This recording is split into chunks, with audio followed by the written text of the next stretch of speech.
Hello lovelies. Today we're going to take a wee look at the Arkham Horror role-playing game by Edge Studio and Fantasy Flight, based very much on the successful series of Cthulhu, Mythos, board games and so on that Fantasy Flight have done. So is this a contender for Call of Cthulhu's crown? Because if you come for the king, you better not miss. There aren't that many direct contenders. Plenty of games touch on the mythos or have their own COD mythos. So plenty of games tap into that same investigative horror sort of energy. Trail of Cthulhu is probably the other main one. And with Call of Cthulhu so popular internationally, particularly in Asia, and given the success of Fantasy Flight's board games, this whole thing kind of makes sense, I guess. It's a bit of a gap bridger between the hardcore investigative nature of basic role-playing Call of Cthulhu and the pulpier interpretations that perhaps we've had a bit more recently. It's roughly 250 pages, hardback, full colour. Nice little ribbon. We love a ribbon in our books. Multiple ribbons, even better. And it's nice to see a core book that isn't 300 to 500 page bullet stopper. This is relatively speaking accessible as a game book. And it has most of the strengths that Fantasy Flight stuff has, build quality, art quality, all of that sort of thing. I'm taking it I don't really need to go into what the mythos is, what Cthulhu is. I mean, that whole thing is at cultural saturation point at this point, so that'll save us a bit of time. The system is about as far away from basic role-playing's percentile system and semi-realistic simulationist approach to gaming as you can get. It's called the Dynamic Pool System, which abbreviates to DPS, so cute. In it, you use a pool of 6-sided dice. You spend dice as you do things, from one dice to do something like draw a weapon, to actively spending dice that you roll to do more complicated actions, and you can spend those dice as you do things until you've run out of dice. So that's how you kind of regulate what people can do in a turn. And the dice pool, or rather the dice pool maximum, also relates to your characters' health, sort of. Their energy reserves, their fitness, their ability to do things. So once you've spent these dice, they replenish on new turns during combat or new scenes during other aspects of what you're doing. There's not that many mechanisms for effectively altering the difficulty. You could add or remove more dice. You could raise or lower the target number, because you need to roll a certain number on a dice to succeed. And they do have an advantage-disadvantage type mechanic where you roll an extra dice and take away the lowest roll, or you roll an extra dice and you take away the highest roll. So a bit of a grab bag of game system influences from all over the shop there, but it does lack a lot of mechanical capacity to reflect different difficulties. On the one hand, that gives you a pretty solid grasp on how competent your character is. On the other hand, it makes situational and contextual modifications a little bit harder to gauge and figure out what to do with them as a games master. One other thing is there's an inbuilt sort of imbalance in the system, as best as I've been able to make out, where if I roll 3 dice to attack you and I get 3 successes, and you roll 1 dice to defend yourself and you get 1 success, it seems like that still succeeds. I couldn't find any contradiction of that, so things are pretty weighted toward defense rather than attack. You can kind of understand why that's a thing, but at the same time it feels a bit off. But I mean, you can always house rule that away, but you have to judge a book as it is. As well as all that, you can also choose to strain yourself, so, you know, taking some influence from Free Leagues games. And in that case, you risk injury, but you get some more dice, or you get some more dice back, at least. So that's one way to push things a little bit further and make choices about what you're going to do with your dice, how many dice you're going to spend, all of that sort of thing. A further regulation on how many dice you can use and therefore how many actions you can do. You can only do each action once.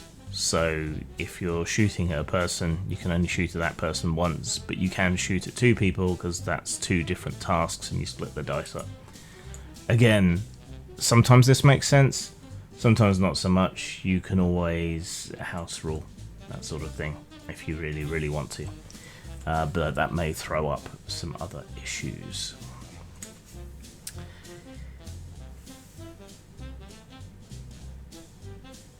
The main thing that alters how difficult stuff is the target number on the dice. So however many dice you have to roll, normally you need to get a 6 to succeed.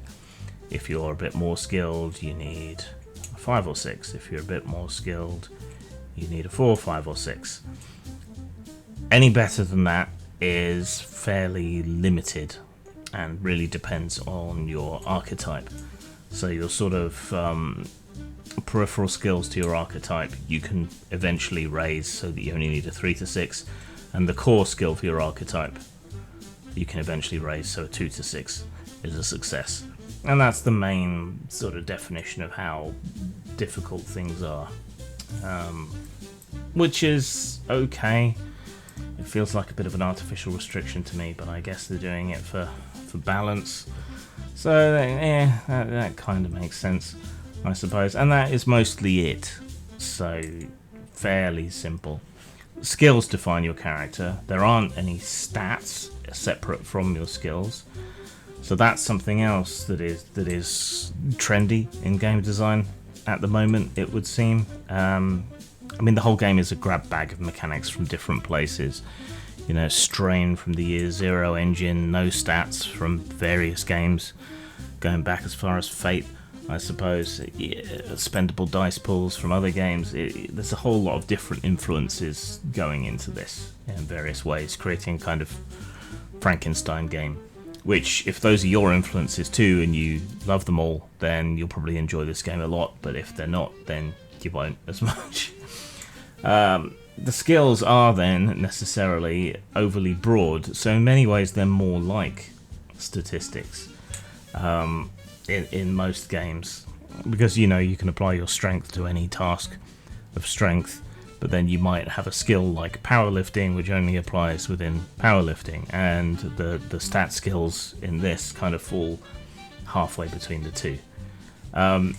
You do get Knacks, and archetypes have access to different Knacks at different tier levels. God, I hate class level systems. And those act kind of like feats or other special capabilities in other games, so they alter the rules and break the rules in particular ways according to which character type that you've chosen. Personally, I feel like the archetypes maybe aren't that necessary, but they don't make it that easy to eliminate them and allow for free character creation, because different archetypes have access to different Knacks at different tiers. So if you're one type of archetype, you might be able to take what is normally a tier 2 capability at tier 1, and so it goes. So it's a little bit more complicated to get rid of. I have never really been a fan of archetypes necessarily. I mean, they could have given us more open character creation, but maybe this is the board game side of their design philosophy coming through, looking for balance and not letting people over-optimize a particular character.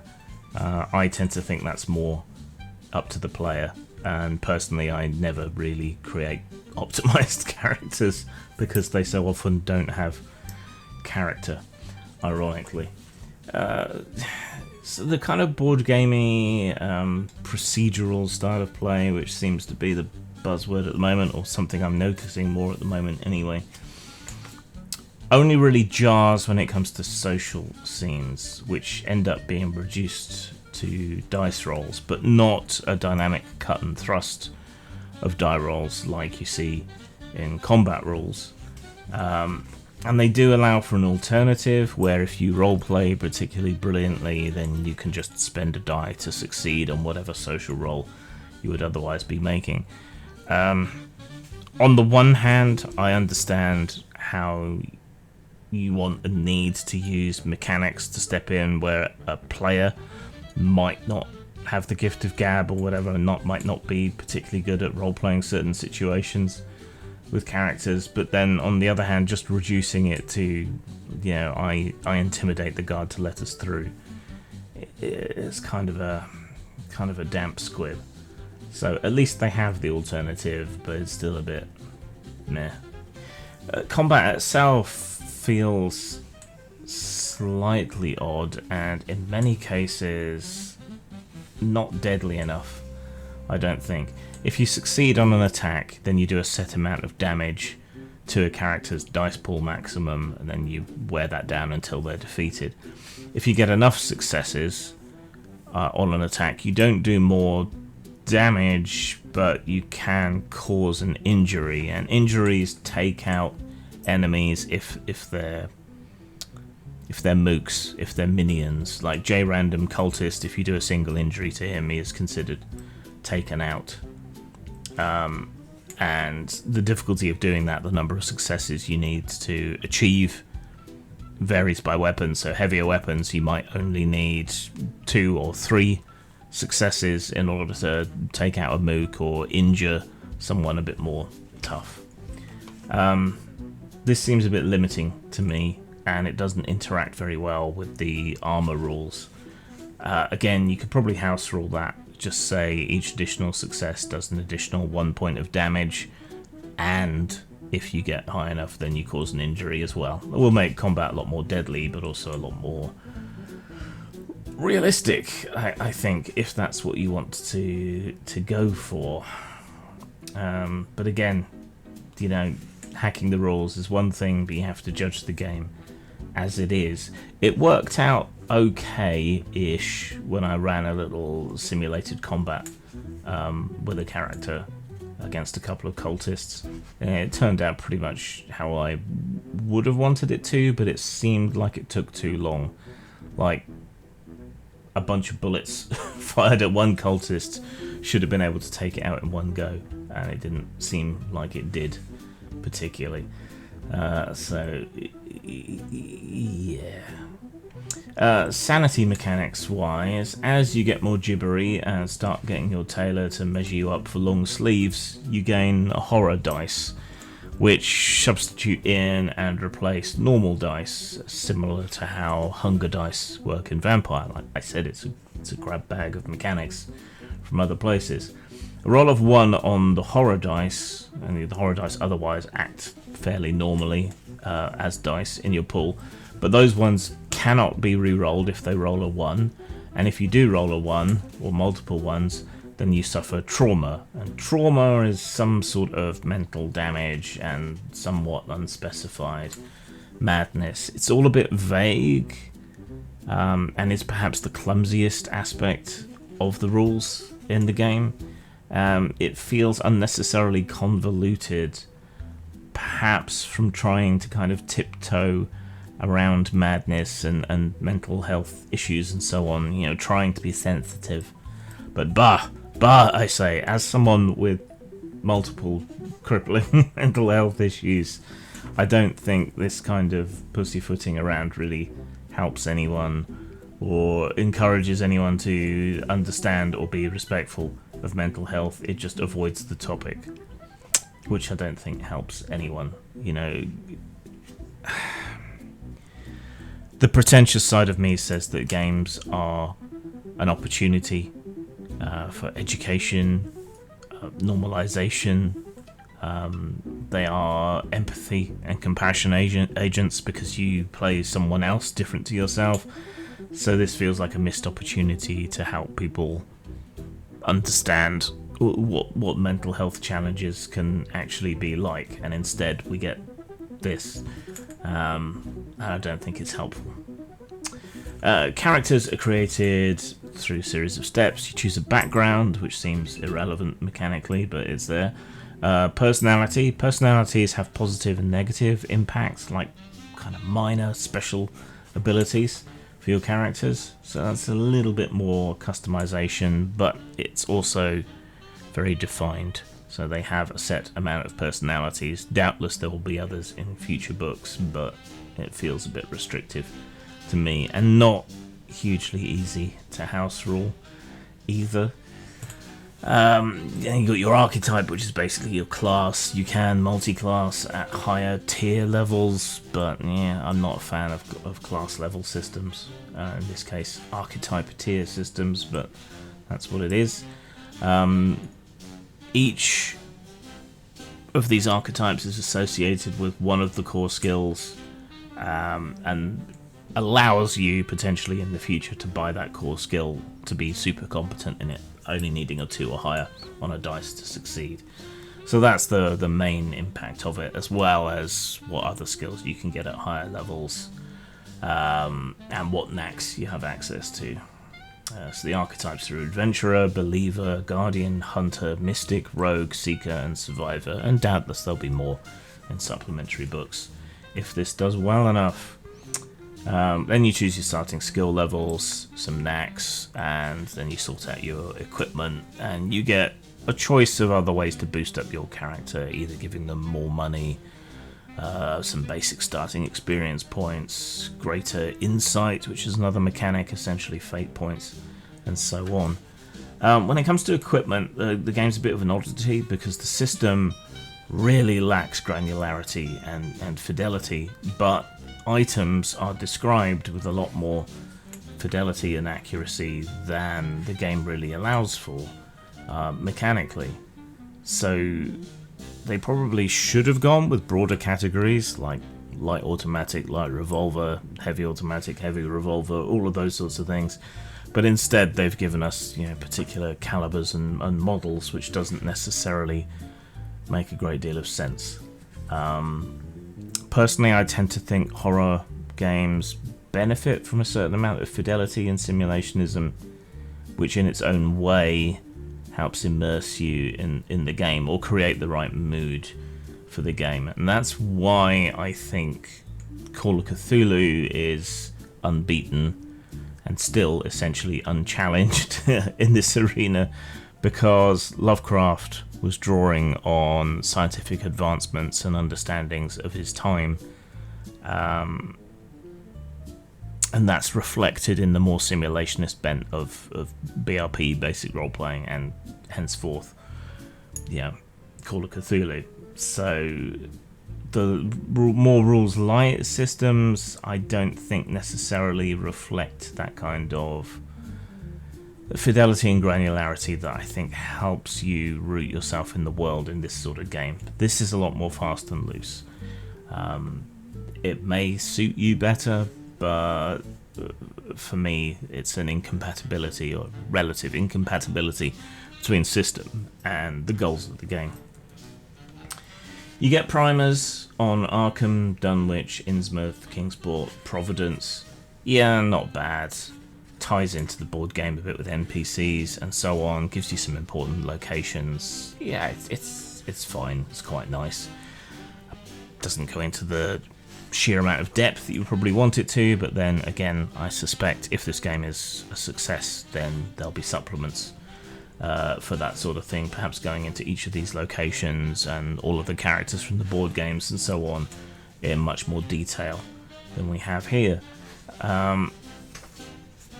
The GM advice is of moderate value. If I were to characterize it as anything, I would say it's a retread of the kind of advice you got in the storyteller games back in the day. So that was kind of revolutionary and interesting 30 years ago. 25 years ago. God, no, it's 35 years ago. I'm very old. So yeah, it's kind of like that. So in the modern context, it's not particularly revolutionary or hugely interesting, but it is of moderate value, which is better than most games, which tend to only give you very sort of basic bitch GM advice that's not even particularly useful for noobs. It goes into a lot of the old ones, the sort of greater powers, the weird Mythos entities, the sort of god tier. Most of the classics, but also some more obscure, less well regarded, and perhaps even original ones. And the Migu are conspicuously absent. I did a little bit of research into this, and I think it's because the copyright in some territories to some of Lovecraft's later works is still valid. You know, he was writing into the 1930s, into the mid to late 1930s, and I think the longest copyright period is something like 95 years. So maybe that's what it is, and maybe these things will slip out of copyright over the next couple of years. The other possibility is that Chaosium feel like they can actively protect their access to certain aspects of the mythos, and so nobody wants to poke the bear, even if the bear has mange, is half starved and has lost most of its food stash. But it's, a starving bear is a particularly dangerous bear, so I would imagine. So maybe that's what it is, but it felt like a bit of a weird omission to me going through the book. We do get NPCs and monsters. Some of them are generic, some of them are more named, some of the bits and bobs will be familiar from people who've played the various Cthulhu-related board games from Fantasy Flight. There is a sample adventure. It's mercifully short, but parades some of the obsessions that seem to have driven this game. So, there's something else we need to talk about here.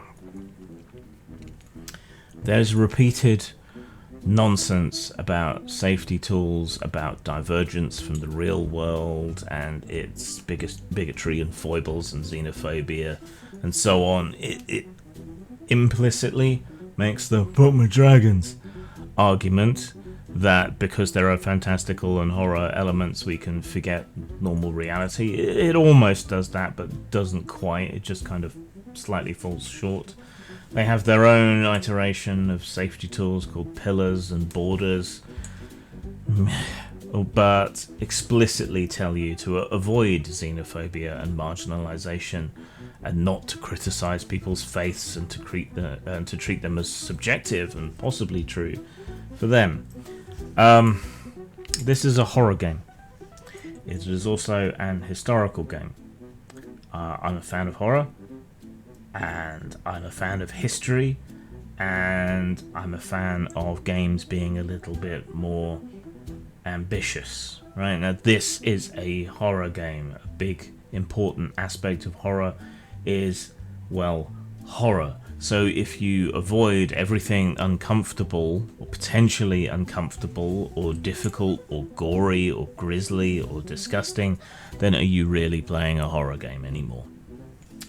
I mean, all of this safety tool nonsense and this revisionist history, it's largely a genuflection.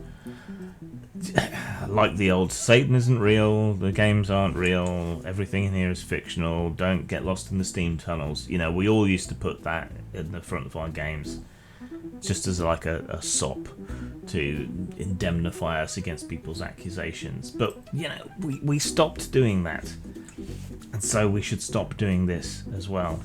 It's an old rant that many of you have heard many times before, but as an amateur historian, history is important.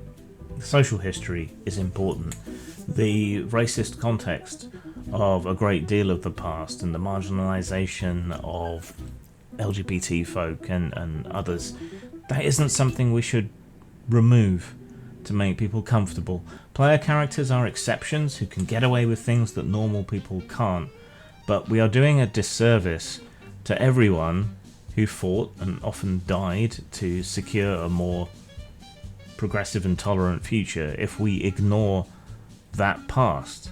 You know, if you're setting a game in Nazi Germany and it doesn't include persecution of the Jews, Gypsies, LGBT folk, the mentally subnormal, all of that, then you're whitewashing history and you're covering over atrocities and bad things, and you're invalidating the struggles that people went through. And that disgusts me far more than any portrayed prejudice or issues from the past might have. And I fit in a few marginalised and minority groups. I don't want to be coddled like this. I don't want the past of people like me to be whitewashed over. Instead, we should be incorporating it and talking about how to have it in games in a useful and good way. I mean, Lovecraft Country, it had its faults, and plenty of them, but it didn't avoid the issue of race. It didn't avoid the issue of gender politics or the historical context of the time in which that was set. It played into it, and as a result was a better story than it otherwise might have been if the fact that the characters were black or women had been rendered irrelevant. So that's where I am with that in a lot of ways. This has turned out to be a very long video, but there's a lot to discuss around these things, and while some of this has been repeated, for which I apologise, I think it's important to lay it all out in one sort of place. So as we approach half an hour, God, I'm sorry, what scores would I give it? Well, style-wise, I mean, it's very pretty. It's nicely laid out for the most part. It's full colour. If I have a criticism, I think it's that in quite a lot of places it is somewhat overworked and overdone, if anything, but that's always been an issue for Fantasy Flight. They produce great stuff, but if anything, it's slightly over the line. Even so, style-wise, a high 4, and I'm knocking it down because of that slight overworking, and because of the somewhat hectoring and lecturing tone that the game takes in telling you what you should and shouldn't have at your table, how you should approach the past in a prescriptive rather than a suggestive way. So that's what knocks it down from even a potentially this could have been a 5 without those issues, but instead we're talking about a high 4. In terms of substance, it doesn't waste too much time or space on its sample adventure. Everything is in here. I'm still unsure of a couple of rules, despite having read the book cover to cover a couple of times. So again, there's just these slight issues that knock it back from feeling like a really true, full and complete game. And some of that's down to design choices and my personal taste. I don't like class level systems, even if you call them archetype tier systems. Not a fan. So that's some of that's personal to me. But otherwise, it's a nice, complete game. Relatively low prep. You can make up a character pretty quickly and easily. So it's a pretty good pickup game when you haven't got anything else prepped. But it also has enough substance to at least do mini campaigns. So again, I think we're looking at more of a sort of middling for substance. I appreciate the shorter format and that there's not a lot of wasted space in here. So in total then, 8 out of 10, 4 out of 5. It's not Call of Cthulhu. It's not as good or as storied as Call of Cthulhu. It's more accessible, and perhaps even good as relatively good as an introductory RPG for people who've enjoyed the board games and card games and want to try something else. Might be a good choice. Zang.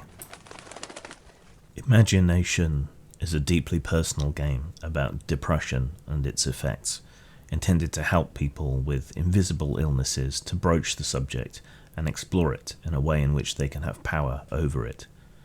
Imagination is set after the fall of mainland Britain to a strange reality breakdown.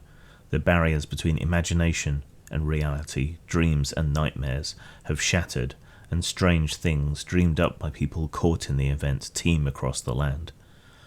Only those whose minds are already broken can hope to cope with exploring, understanding, and combating this strangeness for the sake of the huddled refugees that sit and wait and watch from the smaller islands around the coast. A game of mental illness and art using the description system as used in Neverwhere. This game is available free, so please promote, download, host and spread as far and wide as you can. Available at post-mort.com and drive-through RPG.